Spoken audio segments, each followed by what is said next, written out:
Jana Yamuna Tiravanachari Jaya Radha Madhava Jaya Kunja Bihari Om Jnanatamranta Sanjnana Shalakya Chakshurmira Tasmai Sri Guruve Namah Sri Chaitanya Manobhishtam Sthapitamena Bhutale Swayam Devakadamahyam Dadari Sudhantika Mandehu Sri Guru Sri Dupatakamadam Sri Gurun Vaishnavamscha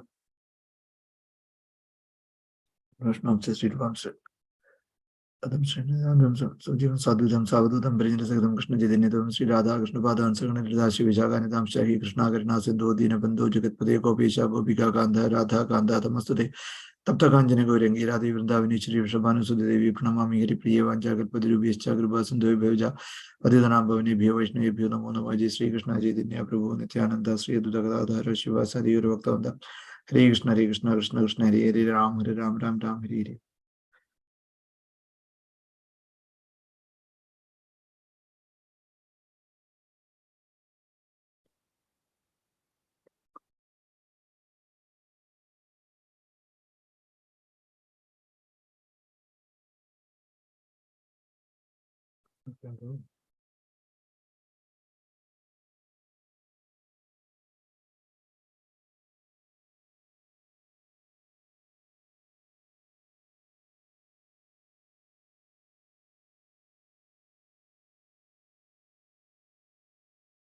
Narayana Namaskritya Naranjeva Narottam Sivasvarstim Vyasam Tadojamudire Sranudam Svata Krishna Punya Sravana Kirtana Hridyanto Styat Bhadrani Vidnodi Sudha Surat Sadam Nashtaprayeshu Bhadreshu Nityam Bhagavata Sevaya Bhagavatam Slogi Bhaktir Bhavati Nishtagi Hare Krishna Prabhu. So the same verse, no Prabhu, the one which we discussed last time, Prabhu, right? Same verse, no Prabhu. Hello? Hare Krishna Prabhu, can you hear me? Yes, Prabhuji. Same Yes, verse, Prabhu. no? Last verse, same verse, right? Okay, okay. Right, 18. Okay. 1 second. Just... Prabhu, you are on YouTube live, huh? Sorry? Sorry, Prabhu? You are on YouTube live, Prabhu? Oh, okay, okay. 4400. Okay, okay, okay, fine, fine. 4400. Database 4400. Database 4419. Hare Krishna, devotees, humble apologies. Like, last time I couldn't make it, and it was later I realized it was a Bhadra Purnima day also. And suppose, someone was supposed to give Bhagavatam, I could have at least spoke Bhagavatam, but it was probably God's arrangement. Anyway, I'm sorry for that. So I thought like this time I will make it. So anyway, Rameswar Kanai Prabhu also agreed, so that I'm taking this for the time being. Okay, Prabhu, I'm sharing my screen. Prabhu, that's fine, right? Sharing my screen. Okay, sharing my screen. Yeah, absolutely, Okay. Prabhu. You can do it. It's all, everything happening on the Lord Super, His sweet will, Prabhu. Don't worry. Yeah, yeah. Okay, so the sloga is Na Veda Vedan Anuvradate Madi Swa Eva Loge Ramado Mahamuni Yadagadat Deva Manushyo Pradip Swa Eva Dharmena Param Shibet Stida. Not Veda Vedan, rules and regulations of Vedas, Anuvradate, follow the mind sway in his own seva, certainly loge in the self, Ramada enjoying Mahamuni or elevated transcendentalist, Yadha Asgadi, the way Deva Manusyobha of the man and the demigods, Pruthak separately, sway in our own, Eva alone, Dharme occupational duty, not Param another, Shibed should criticize Tida being situated. It is better to execute one's own occupational duty than to criticize others. Elevated transcendentalists may sometimes forego the rules and regulations of the Vedas, since they do not need to follow them, just as the demigods travel in space, whereas ordinary men travel on the surface of the earth. This is the slogan which I am supposed to read. purport by Srila Prabhupada, Srila Prabhupada ki jai. The behavior of the most elevated transcendentalist and that of the most fallen conditioned souls appears to be the same. The elevated transcendentalist can surpass all regulations of Vedas, just as the demigods traveling in space surpass all the jungles and rocks on the surface of the globe. Although a common man who has no such ability to travel in space has to face all those impediments. Although the most dear Lord Shiva appears not to observe all the rules of regulations of Vedas, he is not affected by such disobedience. But a common man who wants to imitate Lord Shiva is mistaken. A common man observes all the rules and regulations of Vedas, which a person who is in the transcendental position does not need to observe. Daksha found fault with Lord Shiva for not observing the strict rules and regulations of Vedas. But Sati asserted that he had no need to observe such rules. It is said that for one who is powerful like the sun or fire, there is no consideration of purity or impurity. The sunshine can sterilize an impure place, whereas if someone were to pass such a place, he would be affected. The sunshine can sterilize an impure place, whereas if someone else were to pass such a place, he would be affected. One should not try to imitate Lord Shiva. Rather, one should strictly follow one's prescribed occupational duties. One should never vilify a great personality like Lord Shiva. This is the purport. So, this sloka is actually a very important sloka where Lord Sati coming to Daksha Yajna, and I'm sure like you all would have discussed this in detail. So I will not go into this, the whole story. I'm sure like more exalted devotees would have, given you this poetic nectarian lecture with you people. So I've just touched upon some areas which I felt I just noted down few areas. So Sati is saying here, it is Sati, I believe. Yes, it is Sati is saying, because it's where she then, when her followers, the blessed God said, twice born Daksha, it is not wonderful. Sati continued. Yes, Sati continued. So it's very clear that it is Sati continued. If one hears an irresponsible blasphemy of the master and control of religion, one should block his ears and go away if unable to punish him. So if you hear someone blaspheming Lord, if you are not able to punish him, at least we should block our ears and run away from here. But if one is able to kill, then one should by force cut the blasphemer's tongue and kill the offender. And after that, one should give up his own life.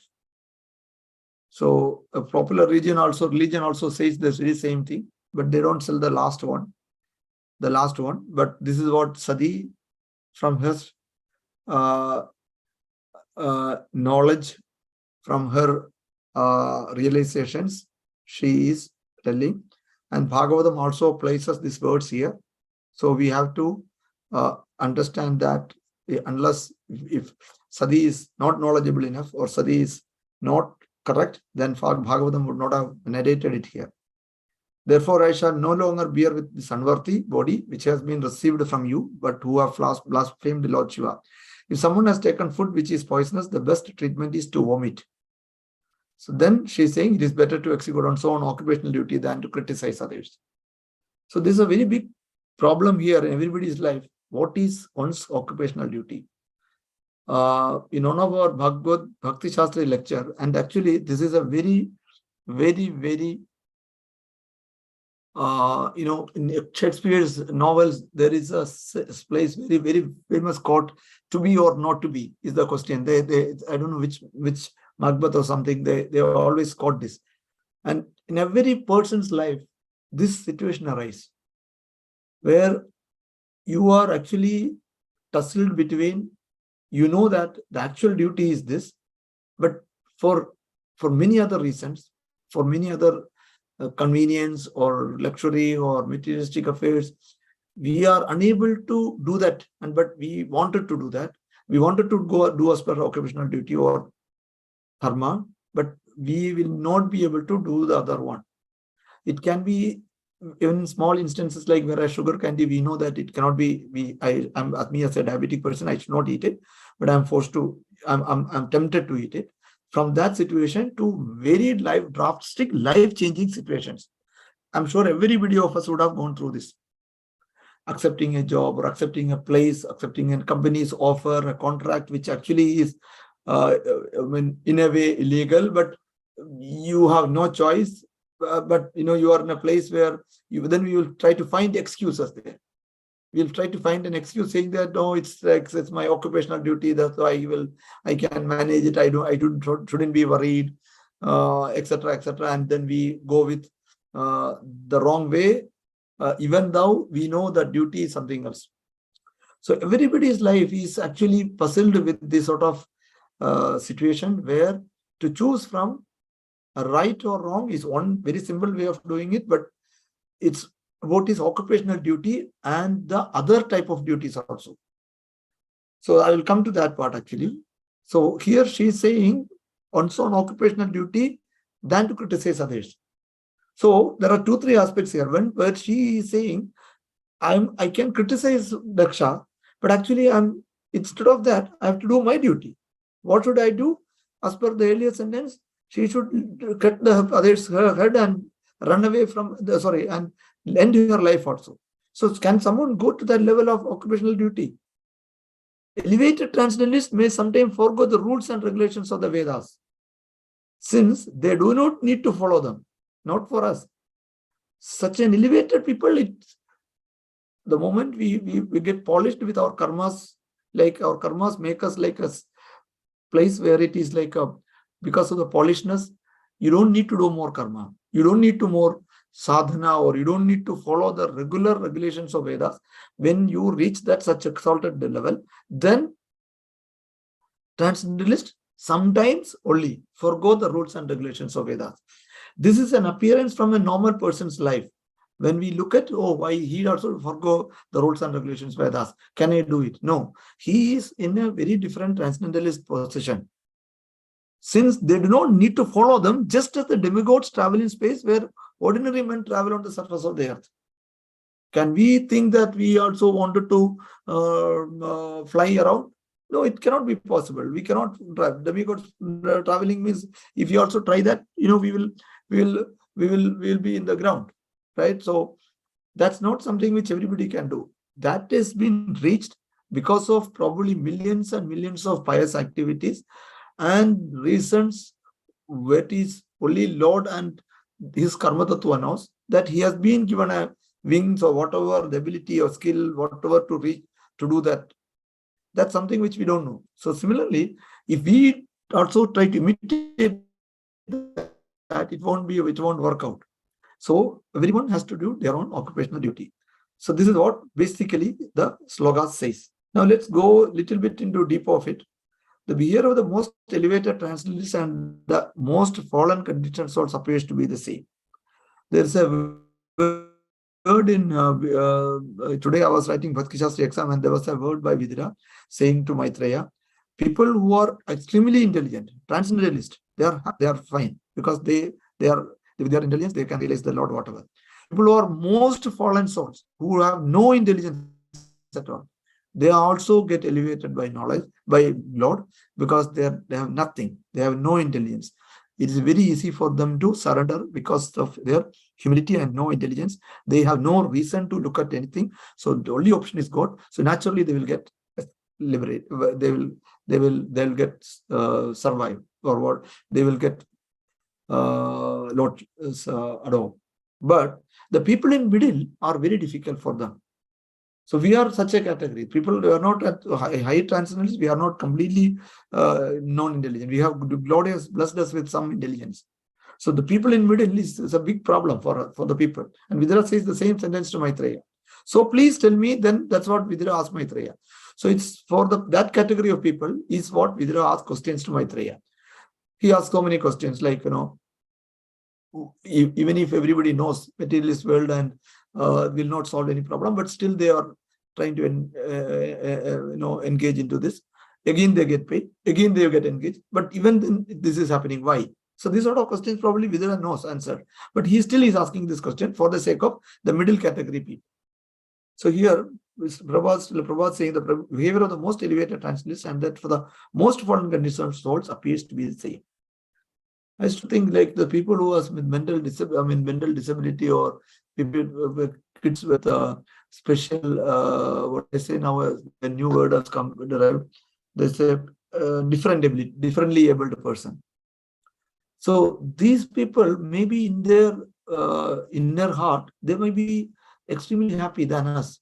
But we say, oh, there are people, this guy's son is differently able, and no, it's so difficult for him to leave, etc. Who knows? He might be very, very happy in his inner heart. So the most fallen conditioned soul and the elevated transcendentalist, they appears to be the same. The elevated transcendentalist can surpass all regulations of Vedas, just as demigods traveling in space, surpassing all jungles and rock on the surface of the globe. Although a common man, which has no such ability to travel in space, has to face all impediments. So, although most dear Lord Shiva not observe all the rules and regulations of Vedas, he is not affected by such disobedience. But a common man who wants to intimate the Lord Shiva is mistaken. A common man must observe all the regulations. So this is what it says. Common man has to observe all the regulations. There is no way of no compromise on that. So once I remember someone asked a question to in a class that this Pidru Puja and all, do we need to do because we are ISKCON devotees, do we really need to do this Pidru Paksha Puja or whatever, etc. He said you have to do. They said why? We have to. Then he said, are you a full devotee? Are you a full-fledged devotee? Do you follow entire regulations of what our Acharyas has mentioned? Do you have the complete order of life of a devotee? Then it is definitely not required. If you are fully surrendered to Lord, you follow all the regulatory principles, you follow 16 rounds of japa, you completely a full-fledged devotee, then you surpass it. But if you don't do that also, you do only half of it, you don't observe all those things, but you want to take an excuse saying that I don't want to do this sort of other thing. Till you are completely committed, you are completely surrendered. If there is worshipable this thing as per your Kula Dharma or whatever, definitely you need to do. But once you become a full devotee, fully observed devotee with all regulations followed, then you get even sometimes you need to observe all the rules and regulations of even Vedas. It's not the similarly, but we cannot consider ourselves in such transcendentalist place and say, okay, I am also, why should I go and work? I will not work because I have, Lord will provide me everything, or Lord has told that Yogakshemam Vahamikam, so I will sit back. No, you have a Kula Dharma, you have a Jadi Dharma, you have got the other dharmas, definitely you must follow. But they will get exempted once you become the real devotee of completely surrendered devotee. Then naturally it's a natural happening. It is not a forced relievable from other binding rules and regulations. He get naturally elevated. He himself will not even understand that he is not doing it. He is so absorbed in Lord's mood and activities such that he surpasses all the regulations of Vedas. And it is natural. It is not that he is getting up today, this is what supposed to do, but I will not do it because I'm an exalted devotee. No, it's not like that. He get fully absorbed into other service of the Lord, where he himself forget other things. Then it's quite natural. Similarly, Lord Shiva, who was fully absorbed in Lord's moods and mission of caretaker of Tamoguna, then he, because of his duty, he may, for us, we may appear that for us it may appear that Lord Shiva is not observing all the rules and regulations, which we don't know in his plane. But a common man who wants to imitate Lord Shiva is mistaken. Common man must observe all the rules and regulations of Vedas. This is Prabhupada's verse. A common man must observe all the rules and regulations of Vedas, which a person who is in the transcendental position need not observe. Daksha found fault with Lord for not observing all the strict rules and regulations of Vedas. But Sati asserted that he had no need to observe such rules. It is said that for one who is powerful like the sun or the fire, there is no consideration of purity or impurity. The sun can sterilize an impure place. Whereas if someone else were to pass such a place, he would be affected. One should not try to imitate Lord Shiva. Rather than one should strictly follow one's prescribed occupational duty. By doing your duty very properly, without looking for any result, doing it for humanity, doing it for the Lord, without a stint of sensory affection to that, then this devotee naturally transcend the barriers of rules and regulations. It's a natural process. So this is what Sadi declare here. And for us, something which we talks about here is occupational duty. So I've prepared something for occupational duty. I cannot remember it, so I will use this presentation when I'm talking. So this chapter of Canto 7, Science of God, Bhagavatam, this canto very detailed describe the occupational duties of householder. Now it's very confusing. What is my occupational duty? What was Lord's occupational duty? Can anyone say? Lord Krishna's occupational duty?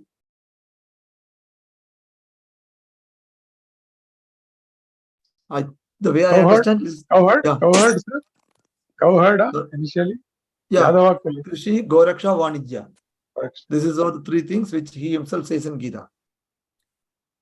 But I don't know whether he would have done Krishi because of, we have Goraksha he has done, definitely. Even he has done Goraksha. He has done Krishi. I don't know, he did trading, but this is what actually at least his duty he has done very perfectly. He has taken cows and he has done, even as a Lord, he has done his duty. And he has gone for studies. So for all purposes, like the chapter describes the occupational duties of the householder according to the time, the country, and the performer. And Lord has got a different occupational duty to establish dharma. And he did it also perfectly, along with other things. So his occupational duty is perfect. Lord is always perfectly orchestrated all these things for devotees' welfare to refer him. The chapter describes the occupational duties of a householder according to the time, the country, and the performer. There are three things: time and space and the performer. Who is doing it? And what's the time? And what's the country or what's the place we are looking at? When Yudhishthira Maharaja becomes very much inquisitive about the occupational duties of the householder, Narada Muni advised him that a Grihastha's first duty is to fully dependent on Vasudeva, Krishna, and try to satisfy him in all respect by executing one's prescribed devotional service. So Narada Muni advised as a Grihastha's first duty is to be fully dependent on Vasudeva and do the prescribed devotional service. The devotional service will depend on the instruction of authorities and the association of devotees who are actually engaged in devotional service. The beginning of devotional service is Shravanam. One must hear from the mouths of realized soul. In this way, Grihastha attraction to his wife and children will be gradually be reduced, such that this gradual reduction will become fructification when they becomes adult. And he will get a right time to take sannyasa or to end this thing and move out to the next stage of life as a natural process, evolving process. So this is about, this canto fully talks about the science of God. Although work is controlled by the modes as prescribed in the previous verses, one can become free from the reactions of work performing one's occupational duty as a Brahmana, Kshatriya, Vaishya or Shudra, while at the same time worshipping will work. So, the reason why we have to do the work, and it is not to get the money or this thing out of it. Work gives you something else. Work gives us something else. Can anybody tell me in Gita, there is some, I forgot the sloka, work actually result we may not get, and the Lord also told us that will not give us the result. But work, hard work and occupational duty, performing occupational duty, sometimes you get opposite results. You do a good occupational duty, you get a very negative result. But we don't know why God is giving to us that. But the purpose of duty is also something else. Can anybody tell me what is that? I don't remember the exact sloka, but I know this because I tell my kids regularly this one. Or by doing I don't duty, remember. what you get? Yeah. Are you meant to say that doing others' duty? Yeah, that imperfectly, is one that? thing. Yeah, that is also Yeah. one thing. But before that, he says something. Sorry, Prabhu, I don't know that. Yeah. So by doing work, we become realized. And actually, jnana is a byproduct of the work. The actual result of the work one get is not the fruit of the work, but the realization from that. After 10 years of hard work, nothing is going to happen. Everything is, Lord has made his different arrangement. So whole realization is the perfect project which I did in my life was actually a bullshit. That's a sort of situation it will come to. So he realized that there is no through amazing hard work, Lord give him an opportunity to realize certain things. Probably he would have gone through many life birth situations. This work teach him something. It imprints in his DNA certain things which otherwise he will always forget it. So this realization, to get the realization also is also a part of karma. By karma, you get jnana. I forgot this thing. I cannot search for this thing. By doing a perfect karma, you slowly get jnana, and that karma is each opportunity of karma. What we get is to get a jnana means not vijnana. That's what actually we think. Maybe I've tried to repair AC for 5 years, then I realized then become an AC technician. Okay, that's a vijnana. But jnana, the real jnana, also we get. The Lord teaches throughout this karma with all sweat, all the hard work which we go through. He gives very perfect realization to us, which we cannot receive through other methods. And it's hard. It's hard learning. So the karma, if you do it for the sake of Lord without looking for results, it gives us heavy knowledge of in terms of God realizations. It is also one of this.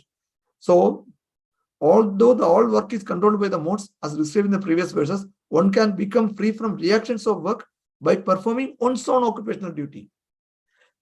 By doing work, you get relieved from work. One can become free from reactions of work by performing the work agarma.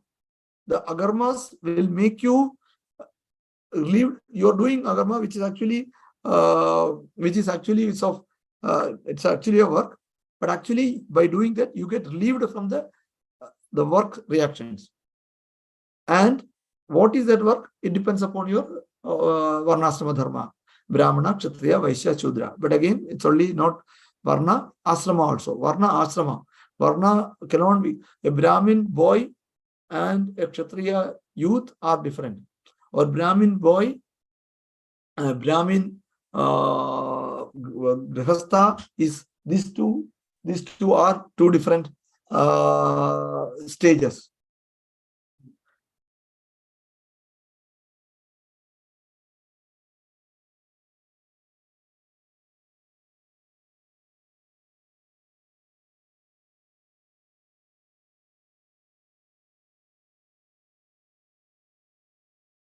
Sorry, Prabhu, sorry. So worshipping Krishna through one's work is very important. Worshipping Krishna through one's own work. From Jnana Yoga to pure devotional service, Lord Krishna then explains the stage where one can give up his prescribed duties of wherein one purifies himself by use of intelligence. This leads to the stage of liberation when one becomes qualified to perform pure devotional services. After explaining the importance of devotional service for understanding him, Krishna describes how one can overcome the obstacles by depending on him and working under his protection. He next explains more confidential knowledge of super soul, etc. So the occupational duties importance and doing it selflessly without any expecting any result, how it gives you the ability to understand the Lord and become one step closer to the Lord is explained here.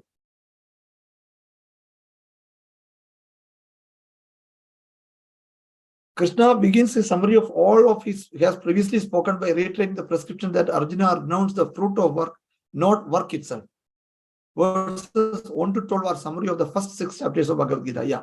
So Lord tell Arjuna to do the work, not to renunciate the work itself, but only the fruits of work. And the realization from work is very important. So it's not one is Lord has a plan to ensure the whole universe is well orchestrated. To certain person has to come and do this thing. Wright brothers has to come and invent flights. Charles Darwin has to come and tell this thing, whether to confuse others or not to. This guy has to, Oppenheimer has to come and to come and prepare an atom bomb, etc. And this is all evolved over a lot of years, of lot of generation. He has been, the Oppenheimer is made, right? Brothers were made not just that last 30 years. They have been that such a biological human form with that sort of mentality is brought through millenniums of process to reach there, so that people can travel or people will not travel or whatever. So this is a perfect harmonial arrangement which the Lord has done. Most of the time, probably the people who have done that work, who have done their occupational duty, they will not gain the results. People who comes even after many years or many millenniums, they enjoy the other people's work. So the way Karma Tattva work is completely different, but Lord has instructed us, do your occupational duty, and it cannot be something which we can forgo. In 2.40 purport, if someone gives up his occupational duties and work in Krishna consciousness and then falls down on account of not completing his work, what loss is there on his part, and what can one gain if one performs his material activities perfectly? So Arjuna asked this question: if I don't attain the actual the full path, but then will I becomes shattered like a cloud? So Bhagavan says what? Bhagavan is saying there, my devotee will never perish. And he also assures us something. What is that? Can anybody tell me what is that he assured at that time to Arjuna? No, your activities will not perish, but he gives him something also. So people Sorry, do hard work. Can you repeat the question, Prabhu? So basically, Lord Arjuna asked him, if I try to continue the yoga, but I'm not able to reach there, half the way I die, and then what happens? I become like a shattered cloud. So this sloga is there, no? Then Lord seemed to tell him, no, my devotee will never perish. And then he says certain things. So during that, he says something that, yeah. Are you saying that Shipram Bhavati Dharmatma Yeah. Gachadi Kaunteya Pradijanegi Name Bhaktiya Pranashadi. I think but basically what Lord says there is, he assures that wherever which level he has reached, I will retain that post. So a person, MBBS student who met an accident. Maybe this one, Prabhu, Nega Vikramanastosti Pratyavayana Vidyate. Yeah. Pratyavayana Vidyate, Swalpam Appasya Dharmasya Traido Madhobhaya. So MBBS student who met an accident and died at second year, in the next Janma, she cannot continue from third year. But Lord gives that assurance that wherever he have reached his level, so he start from there. And I've observed this in very commonly in many devotees. Some very small kids who comes with a good, fair understanding of knowledge, and when we tell slogas, as if these slogas coming from their mouth, they keep saying. And some people who when take 90 years also, for them it is difficult to understand certain concepts. So wherever someone has kept his hard work, his association, they all are carried over to your next Janma, and Lord very clearly assures that. Occupational duty is again very important, because even if you are not able to complete everything this time, Lord protects each and every step which we have put in our devotional service. Nothing is lost. Everything is being taken to the next level. Krishna consciousness helps one to get out of material entanglement, even though one may be engaged in his prescribed duties in terms of material existence. His prescribed duties. Therefore, without being fully in Krishna consciousness, one should not give up his occupational duties. Okay, so this is the sloga which I was okay. I just left one more point. I forgot this. One who has forsaken his material occupation to engage the devotional service of the Lord may sometimes fall down, while an immature stage, yet there is no danger of his being unsuccessful. On the other hand, a non-devotee, though fully engaged in occupational duties, does not gain anything. So, this is also a very important slogan in this context. One who has forsaken his material occupations to engage in devotional service of the Lord may sometimes fall down. So we do our material occupational duties, we do everything, but sometimes because of some Maya reason, we may fall down, being in an immature stage. Yet there is no danger of his being unsuccessful. This is a very great assurance for all of us, because, at least for me, because we always face this thing that we are becoming unsuccessful in our endeavors of devotional service. But Lord himself is saying there is no danger of being unsuccessful, because the effort, the attitude towards doing it properly itself, he is seeing very seriously. On the other hand, a non-devotee, though fully engaged in occupational service, you do everything perfect, his occupational duty does not gain anything. So this is the mix of bhakti, mixed occupational duty, and occupational duty alone. So often people misunderstand what actually occupational duty, what is not an occupational duty, etc. So this is something which, whether when you have your kula dharma, your jadi dharma, your occupational duty, so all these, which one takes priority? Finally, the final dharma is to please Lord. That we all know. However, doing our occupational duty will give us the benefit of, and Lord himself says here, realizations, and also, but doing that occupational duty for the sake of doing, for Lord's please plus and for his acceptance, without any sense gratification expectations, then it becomes a perfect occupational duty. And Lord has a lot of plans for all of us. Lord might have planned in, before the previous millennium itself, Rameswar Prabhu will come and arrange such a session, even if it is for 5 people, and people has to listen to this thing, and from this something else happens, then something else happens, and something else will happen. So each and everything which happens here is needed, and it is much needed in such a way that the entire universe existence, the entire universe's alignment, it's very important. Without his will, without his plan, nothing will happen, and each of us has to be aligned with his expectation on following our occupational duty than to criticize others. And in Gita, we have a lot of slogas which, as Prabhu just explained, it is better to do one's own duty than doing someone else's duty. Prabhu, what is the sloga, Prabhu? I forgot. It is a Paradharmo Bhayavaha, that sloga. So it's better to do our own duty, even if we are a cleaner, toilet cleaner or whatever.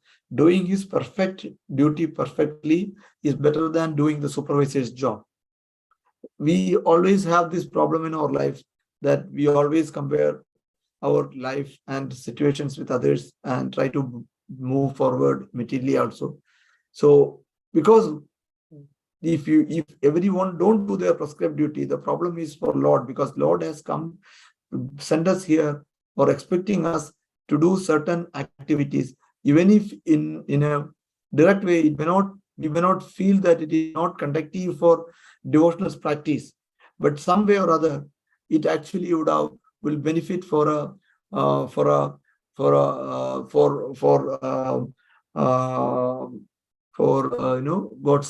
purpose. I just want to tell something which I just heard from one of the devotees in Trivandrum. I don't know, I told this to you people, but So in Trivandrum, there's a one person, they assign preaching work to different brahmacharis, or I don't know whether it's a brahmachari or something. He's a devotee, I believe. So they go for preaching to different places. So this person, I don't know, Prabhu, did I say this to Prabhu earlier? I don't know. Anyway, so this person get always assigned to prison to go to, because a lot of conversion happening there, and although they used to, whenever the rota comes under, for some reason he gets prison preaching. So he goes to central jail and he used to preach to the prisoners, and give them Prabhupada's book, etc. And this was happening. And so for some reason he could only get this because when they rearrange people here and there, etc. So once his mother came to this thing, and he was telling the temple authorities and all. So he's good, actually, he's at least coming here and doing these things, because as per his this thing Jataka, from his horoscope, he's supposed to go to jail this time. So then people realized that Lord has he will be in jail, or he will be in jail. So, but now this guy is regularly going for in a different way. He has been, because he's become a devotee or something, he is going to jail, but actually it's for preaching. So Lord has got very different arrangement on our occupational duties. How actually it relieves us from different entanglements of life, we don't know. So this is something which we need to understand from this sloga, at least the way I understood. It is better to execute one's own occupational duty than look for others' duty, whether it looks always others' duty looks. So that gives us a lot of opportunity to improve ourselves by being humble, accepting the duties as it is, and doing it without any expectation for Lord, and to make this world a better place for Lordship to be with, to be in others' heart, and understand and see Lord in all these circumstances. Hare Krishna, Prabhu. I will stop here. So any questions or anything, Prabhu? Hare Krishna, Prabhu. Hare Krishna. As usual, you are so technical. Wonderful, Prabhu. It's a different perspective. Devotees, any questions, comments? No questions, Prabhu, but wonderful. He told that he stressed the importance of doing Varna Ashrama. Varna plus Ashrama. The combination we have to. Combination is very important. Yeah. And that is also to be done along with whatever we are trying to do. Yeah. Very nice perspective. Yeah. But Varnashrama Dharma, that is the backbone of our Sanatan Dharma. Yeah. Yes, Prabhu. Yes, Prabhu. Please. Yeah. But as per ISKCON, I've read this thing somewhere. Again, if you are a full-fledged devotee, you transcend even Varnashrama Dharma's aspects also. Because Prabhu, that is called we have to follow Daivi Varnashrama, not the mundane Varnashrama system. So Daivi Varnashrama system is that's what Vaishnavas advocate. That is completely depending on Lord's mercy, and each of all the 4 Varnas and 4 ashramas, they completely depend on for Lord for everything. That is Daivi Varnashrama is different. Correct. If you see Krishna Valley in Hungary, their farm community, everything there, but all dedicated to Krishna. So that is Daivi Varnashrama. Okay. Yeah.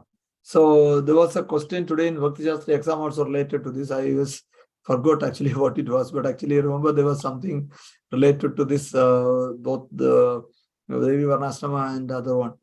Anyway.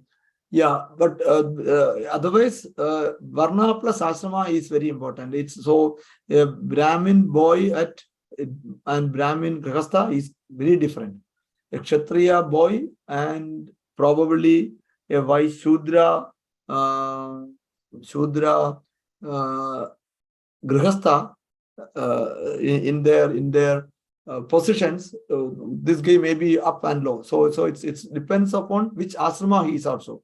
Just being a Brahmana also is not enough. Which asrama he is part of, because a Brahmana who's becoming Grihastha sannyasa stage is very, very exalted. If he's a pure Brahmana. Similarly, a Kshatriya, young person, that asrama, Varna and asrama is very important. So these two are and then it becomes very huge combination. It's not just Brahmin, Kshatriya, Vaishya, Shudra. With all permutation combinations, it becomes very wider, varieties of Varnasrama system, which actually is protecting the world. The whole world actually runs now also with Varnasrama only, not because of any other things. And I heard actually Manu's laws still persist. People can say this is my law, this law, etc. The entire universe work during Manu's time, this Manu's time with his Smriti only. We can make our own constitution, etc., etc. But the whole world, that means like it's not just about human beings aspect of it. Manu's Smriti talks about so many other things, how the planets are governed, etc., etc. So many things. So we are only making maybe 50 years old constitution or whatever, but the entire universe runs on Manu's rules only for during his reign. Yes, Prabhu. Any Wonderful, Prabhu. No, wonderful, Prabhu. Exactly, you are right. Varnashram Dharma is persisting everywhere. For example, if you see Oxford University, the people are talking about equality. So then make all 600 students principals, no student. It will not work. So the teaching community becomes Brahmanas. And the administrative of the Oxford University, they become the Kshatriyas. And the Vaishyas, there are so many business, or from the stationery to the furnitures to everything, they become the Vaishya community. And if you see a combination of this, then the students are there. Everyone are there. All should work cordially to make the society standing. So you are correct, Prabhu. Thank you. After Russian Revolution, the Puma got dissolved and the new Politburo, whatever, established, and they said it's a socialist. But the moment they made it socialism, then again there's Varnasrama, because those who were in the politics of this thing, the Politburo, they were Brahmins. The military generals were Kshatriyas. The poor farmers, the potato farmers, they were still Shudras. And the major merchant communities were still there. The only thing is they rearranged everything. And actually, after that, actually, it still worked fully on a Varnasrama system only. Man cannot live in this world without Varnasrama. Exactly. And without not doing their occupational duty. And whenever occupational duty becomes, there's a big danger of, and Arjuna tells this in the first chapter. What happens if Jati Dharma and Kula Dharma is lost and the female population become if you are mixed, and it will become big problem. And so I used to think, what is the big problem if Varnas get mixed? As per this thing, actually better hybrid people will come, etc. But if you really see, the whole problem the world faces today is mainly because of this mixed race. One example is, I don't know, I said this, and I've read it somewhere. The people in Afghanistan, this is a very, very special mixed race. From Alexander's time, they came and settled there, and they had, begotten their own kids, etc. And sometimes it may be good, sometimes, and these people don't know what to do. And the whole world actually is suffering because of that Varnasrama mixed race people. And they cultivating opium in large, and they have Taliban, they have everything, because they don't, it's not a naturally evolved this thing. There's a mixed race. And Arjuna asked this question very clearly. It will become a big problem, a burden for the world, if unwanted progeny will come with mixed race. If Kshatriyas cannot do their job, and if you kill everybody, the lot of ladies will become will begot childs with mixed race, and that will become a problem for the whole burden. We know about it, others doesn't know. So is it not our duty not to fight and kill them? So this is what he's asking us an excuse there in first chapter, and he lament on that. So this is the reason why occupational duty has to be strictly followed. Varnashrama has to be followed. Otherwise, for a devotee, these things actually doesn't matter. See, as a devotee, we always glorify the Lord, and our perspective is completely different. We don't need to go into these technicalities. If you are completely devoted into this, we have many not to even discuss these things. But if you want to have worldly order going on smoothly, you want to look at least sometime in material life, definitely Varnashrama and occupational duty is a must. If not for you, at least if as a society, we want to survive, this is something very important. Hare Krishna, Prabhu. Hare Krishna, Prabhu. Thank Any you, more Prabhu. comments? Any other questions, comments?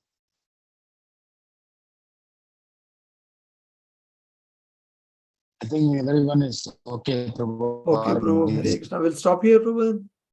Thank you, Prabhu. Thank you so much. Hare Krishna, Yes, Hare Prabhu. Krishna, Hare Krishna. We'll stop it.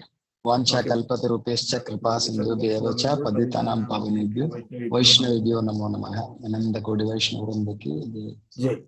Sri Padmanabh Bhagwan Das Prabhu ki jai. Hare Krishna, Prabhu. Hare Krishna, Guru. We'll see tomorrow, Prabhu. Yes, Narayan Prabhu. Thank you.